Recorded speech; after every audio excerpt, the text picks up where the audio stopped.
ना मांगियो, का चक्कर है। अब तो सीता मैया ने फिर ज्यादा थोड़ी शक्ति का प्रदर्शन किया।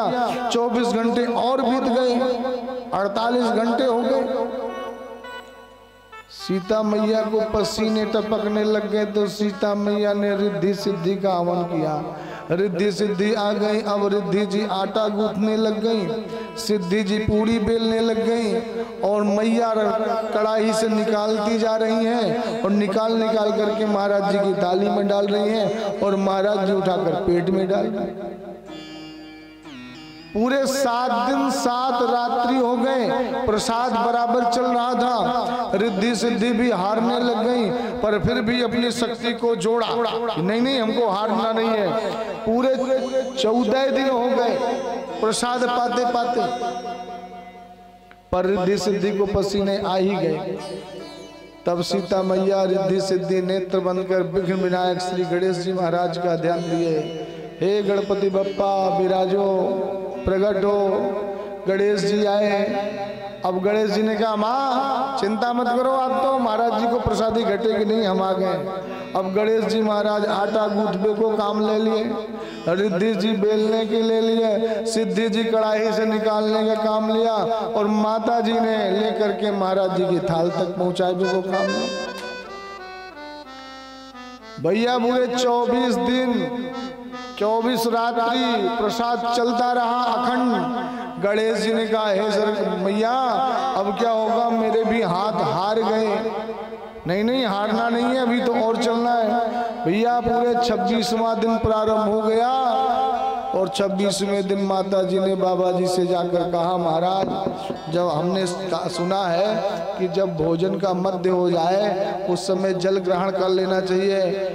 बाबा जी ने कहा माँ देवी अभी तो आरंभ हुआ है, अभी तो आरंभ हुआ है। तो माता जी ने कहा सरकार मध्य कहाँ होगा और अंत कहाँ होगा। सीता मैया दौड़ती हुई राम जी के पास गई। राम जी ने कहा देवी आपका ब्राह्मण भोज बड़ा बढ़िया चल रहा है। सीता मैया हाथ जोड़कर खड़ी हो गई, सरकार अब खाई तो खाई, आगे खामे तो राम दुहाई, सरकार इस बार बचा लीजिए और मेरी रसोई में ऐसा ब्राह्मण कभी मत बुलाना, बचाओ मुझे सरकार।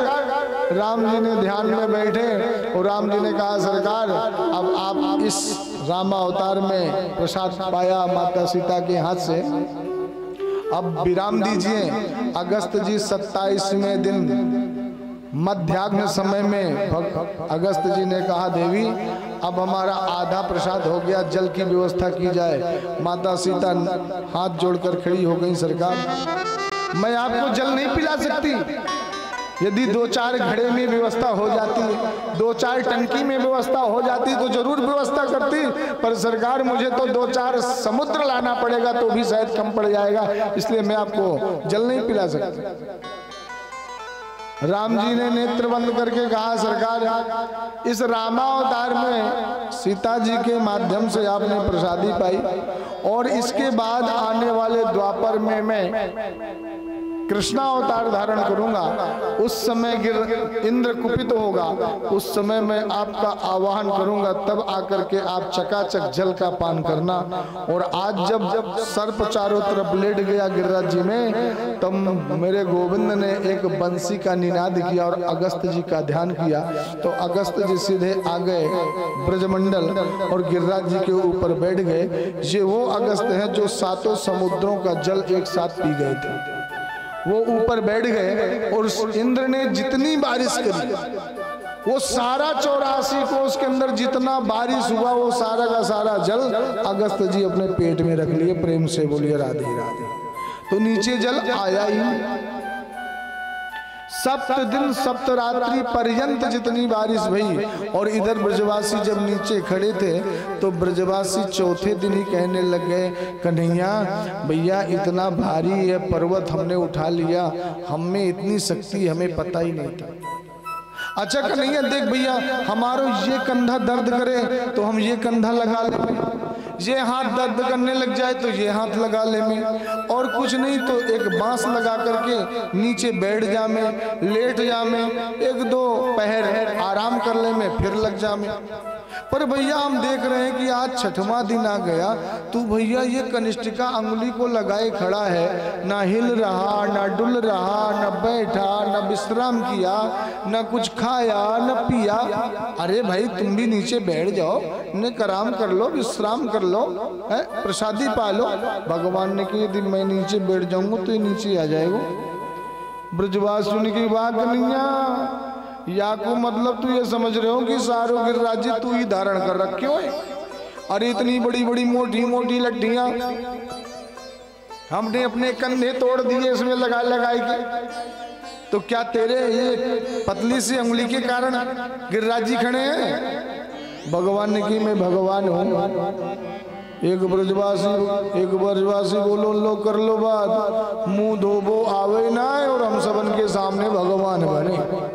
मुंह धुलना आता नहीं है और भगवान बनता है। अच्छा भैया एक बात बता, तूने कौन सो ऐसो काम कियो कि तू भगवान है?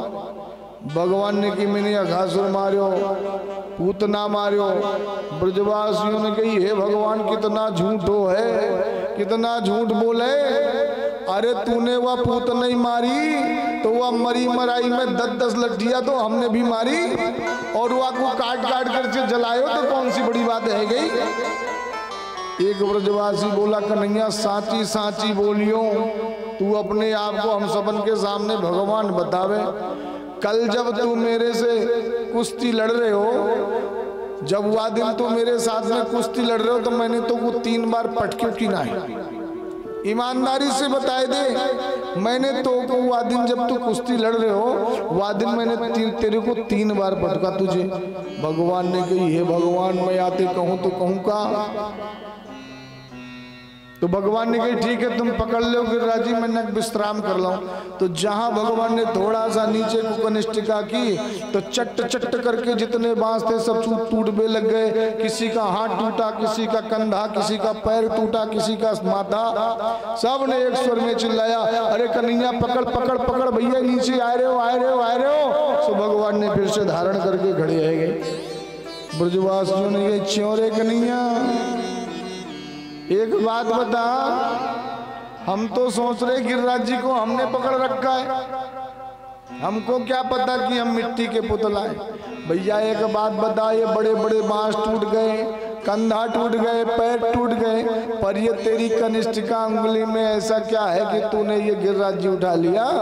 क्या चक्कर है? और देख कन्हैया साची साची बोरियो, एक भी झूठी बात मत बोरियो, नहीं तो गड़बड़ है जाएगी।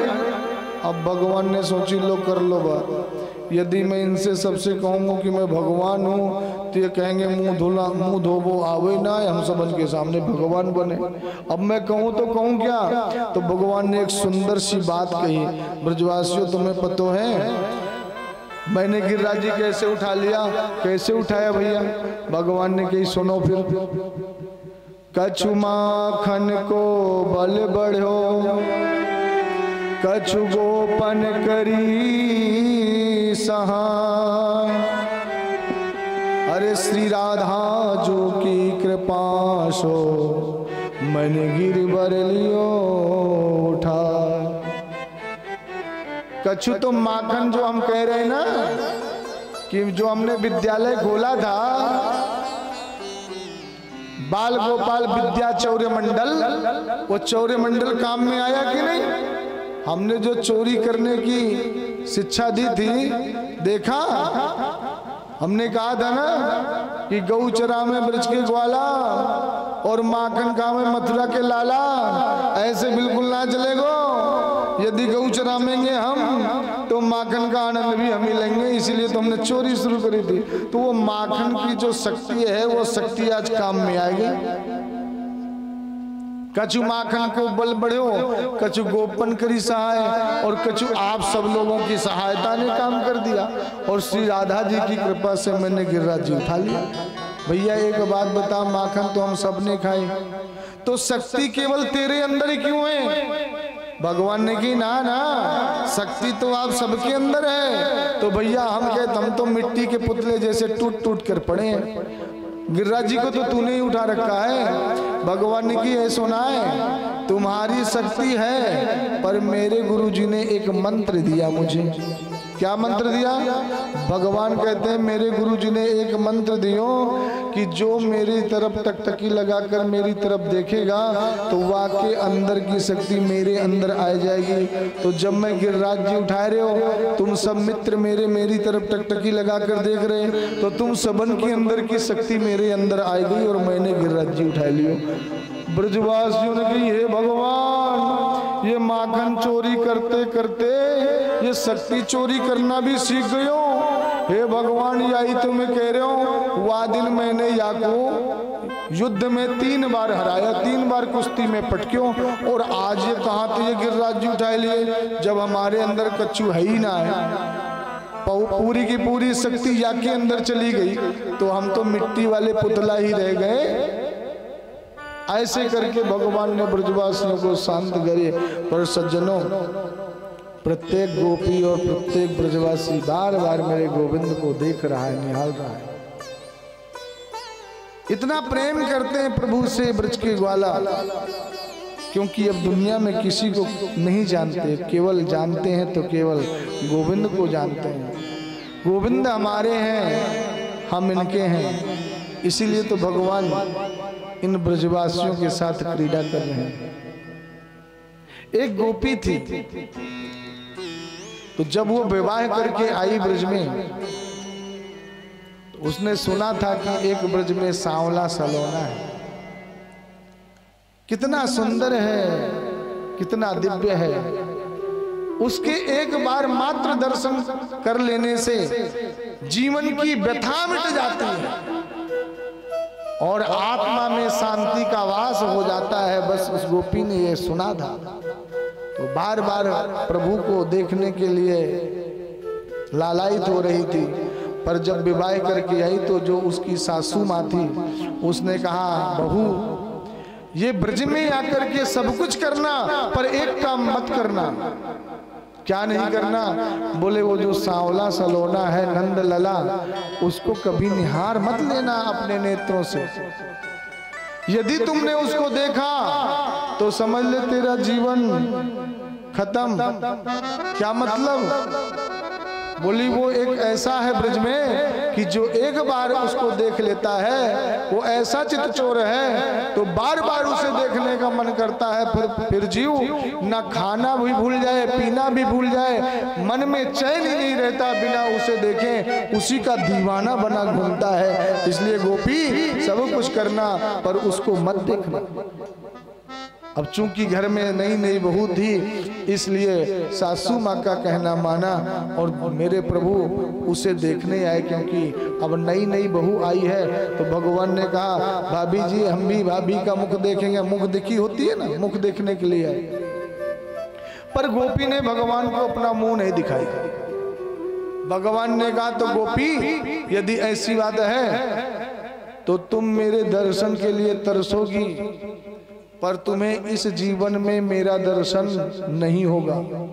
आज जब गिरिराज जी को प्रभु ने उठाया तो वही गोपी, वो गोपी भी यहाँ आई थी, तो बार बार घूम घूम करके प्रभु का दर्शन करना चाहती है। प्रभु एक बार मुझे आपका दर्शन हो जाए, एक बार इस आभा प्रभा का दर्शन हो जाए, एक बार मात्र आपका दर्शन हो जाए, मेरा जीवन धन्य हो जाएगा।